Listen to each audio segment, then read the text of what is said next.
Oh boy, it's not even noon yet. That's absolutely disgusting. What's it say in here? This one says 85. That's gross. Today's not even supposed to be hot. The weatherman said 72. Which our Partly properties cloudy. always 10 degrees warmer. Let's go together and count the clouds. 1, 2. 2 clouds. So here's the deal. Last summer, we got caught off guard. Actually, the summer we arrived, we were caught off guard, but we didn't realize what we were in for. We bought this property with a full south view, and not a lot of shade, and we thought, we're at a northern latitude. What could go wrong? It'll be cool.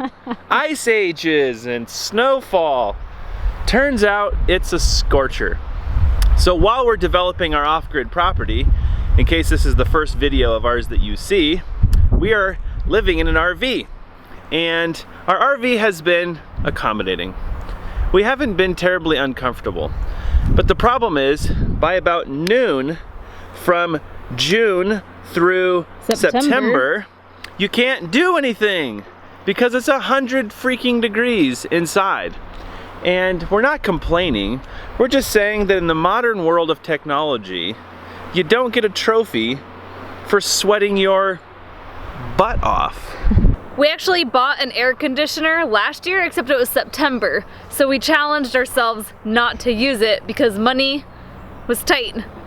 So we suffered and we returned it. But this year, boom. This year we don't want to suffer, and because we want to build our house. We do want to suffer, but not from heat. Right, we want to work hard building our house, but then we want to come inside and rest. Yes. So at this point, we feel that it's actually a really great investment. Instead of being forced to be gone for the next, what, 4 months? That's been our reaction, is usually to leave the property because there's no shade and there's nowhere to escape the heat. So we usually get in the car, or we go for a hike, or go pick berries or something. Which means nothing productive happens. But we have to be on the property this year. We've got a little bit of a house to build. Yep. In case you haven't seen the video, we did one about the RV that we purchased. The reason that we purchased this RV was it was within our budget. We paid cash for it, and it was extremely affordable, even though it's a fairly modern, though small RV. One concession when we bought the RV, didn't have an air conditioner, and we thought, we won't need one. We'll be fine. We were wrong, okay? We admit it now. The good news is it had an air conditioner, so hopefully today we will uncover the wiring that was already there, and this will be a fairly straightforward installation.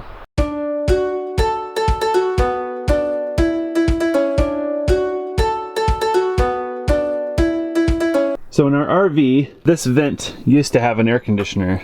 I'm hoping there's still electrical in there. But what we have is a light, which is a bit of a problem. We're hoping to mount the air conditioner here, but this control box is massive, and I fear that it's going to impose on this light. There's a chance, though, that if we take this light and we move it back, it may be okay. So to start with, we're just going to take this vent off, and then we'll maybe set the control box up here and test it and see if it in fact bangs into that light.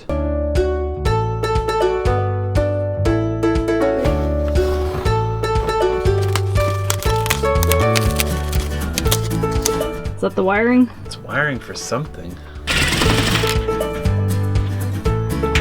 So the next thing I'm not sure about is whether the wiring in the ceiling is for the air conditioner or not. So I'm gonna take a risk and turn that breaker on. So our air conditioner breaker is on. Let's see. Well, I don't think it's this wiring. I don't know what that's for. Or if it is, it's no longer connected. That's always possible too. So I think this is gonna turn into a project. I think so too. So we just flipped the breaker to the RV to do a little troubleshooting. Story of our life. The issue that we're having is that the wiring that is present in the ceiling does not have any energy to it, even though our breaker is active. So we're going to just pop this board off, I think, and just check that there's still wiring present in that breaker. Make sure that it's actually live.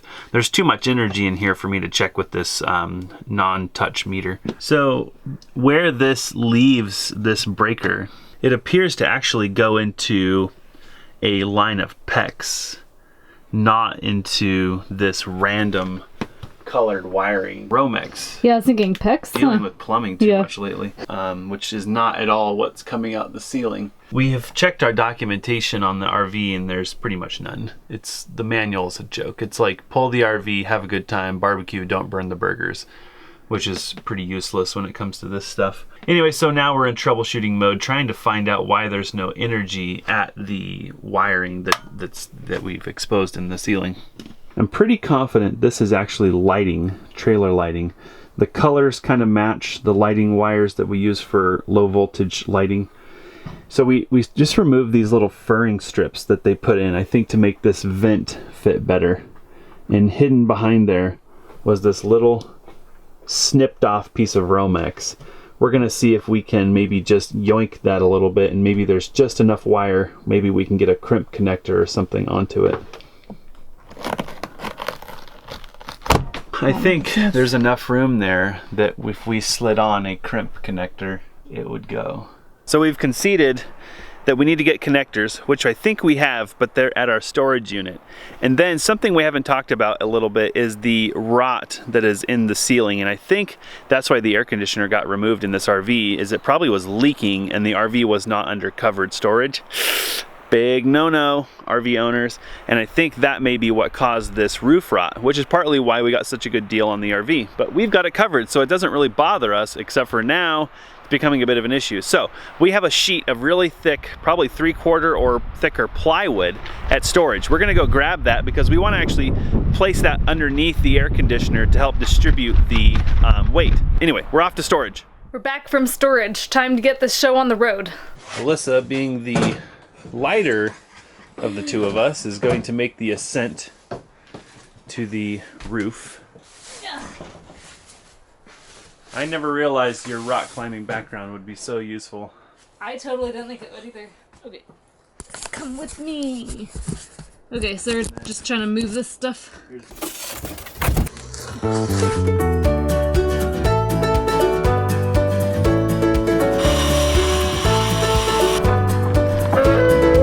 So now I've got this kind of mounting plate. We need to cut the hole for the opening in the roof. And I think that's 14 1/4 by 14 1/4. And we're gonna cut it right in the middle so that this will spread the load on the RV.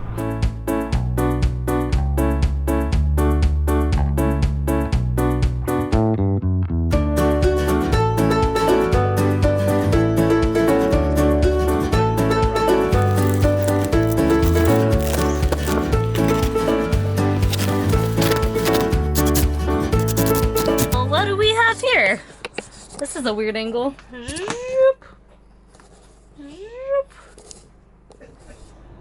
Wow. Ready for this? Yeah. Look at all this caulk. I can get a handle. Heating up. Okay, hold on.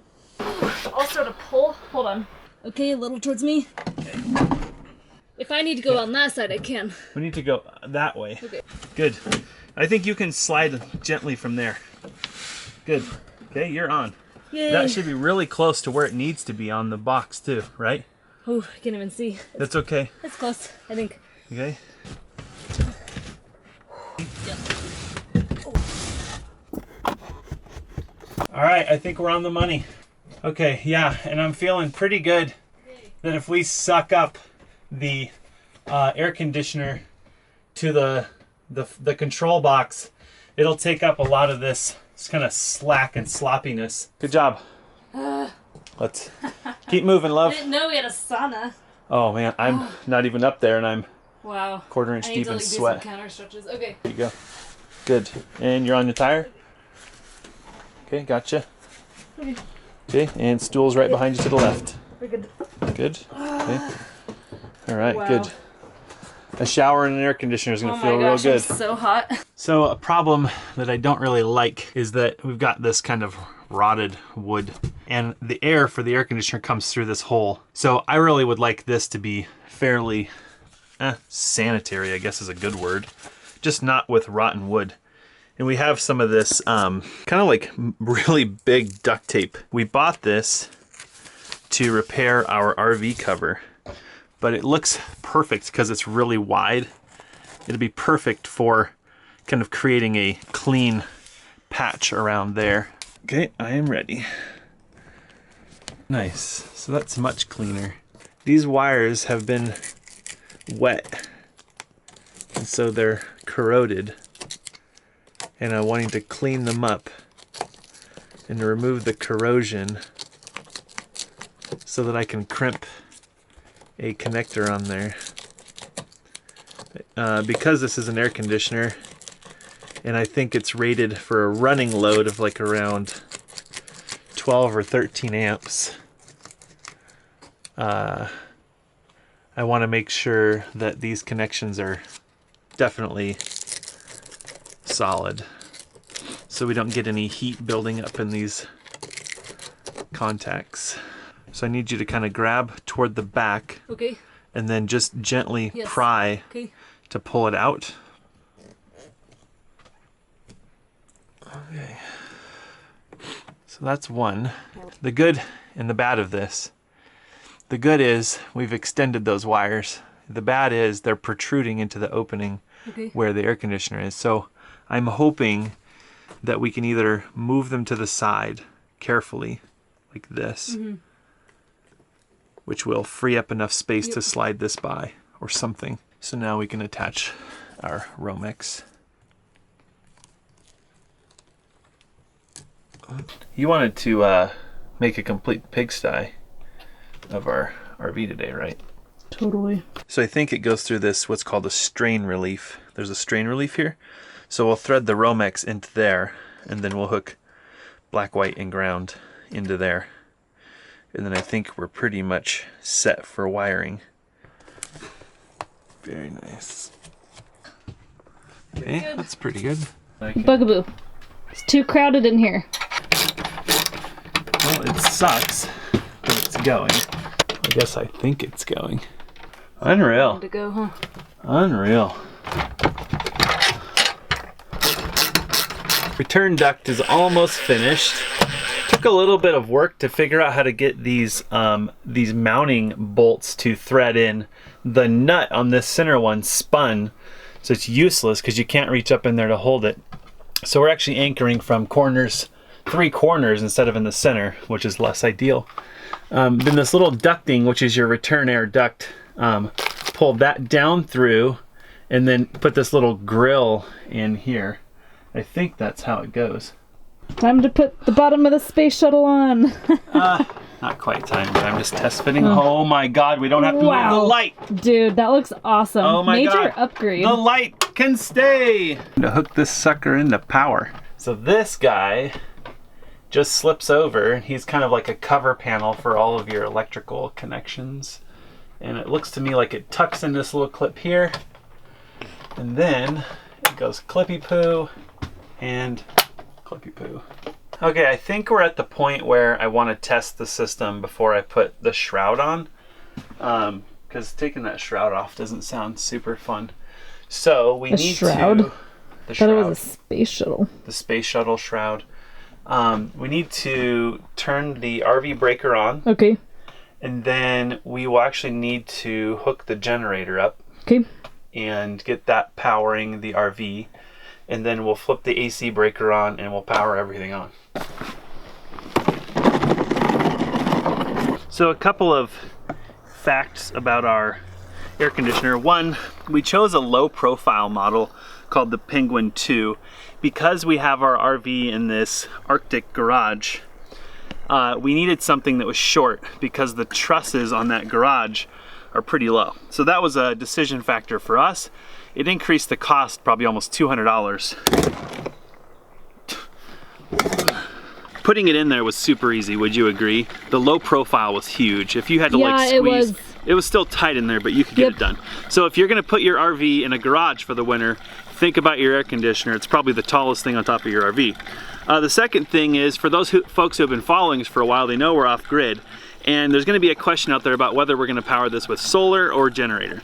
The short-term answer is generator, because we're only probably going to run the air conditioner for a couple of hours in the afternoon. Well, let's be honest, maybe 4 hours in the afternoons on really hot days. We'll probably run the generator when we do that. But we do have a few solar upgrades coming, and those will help us to offset the generator use. Let's be clear, 14 or 15 amps of 110 current is a lot of solar for us right now. We don't have it, but we do have pieces to put together. So the short-term answer is generator, long-term, solar.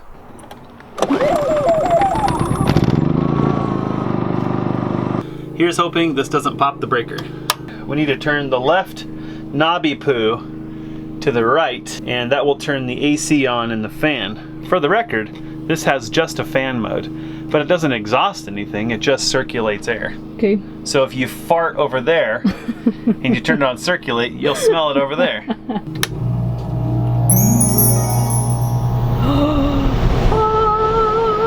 Oh my gosh, air, air.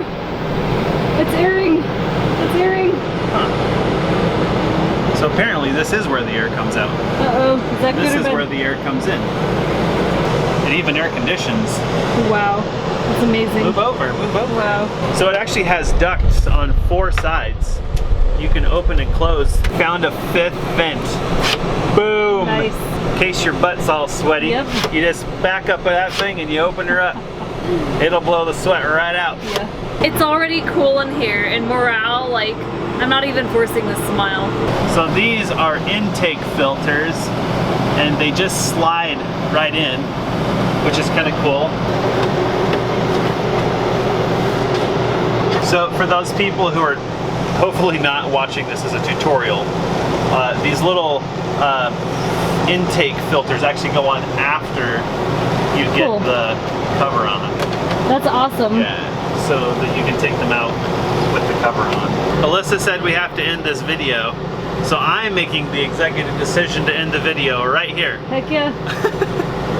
We're really excited about this. This is gonna open up a lot of opportunities for us. We were those people who are idealistic and made a lot of sacrifices to come on this journey. And I guess if we can make one moral, whatever it's called, I don't even, one suggestion, it would be don't neglect yourself. You are your best tool. This So journey take care of it. is not possible without you. So you can push yourself, but don't, like, there's no trophy for Suffering. self-suffering. There's no Yeah. trophy. Nobody cares if you're sitting over here in 100-degree heat. Nobody's like, go you! So, thank you for joining us. If you're looking for an RV air conditioner, this one was a Dometic Penguin II, and they're available through Amazon with the shroud thing. Oh yes, and we'll link to that fun stuff below where we found these things. You have to have the special shroud for non-vented RVs, or non-ducted RVs. That's us, non-ducted. We're not special. Okay, so should we clean up now? Because we Yep. gotta live in this mess. Yep. We made like a really big mess right now.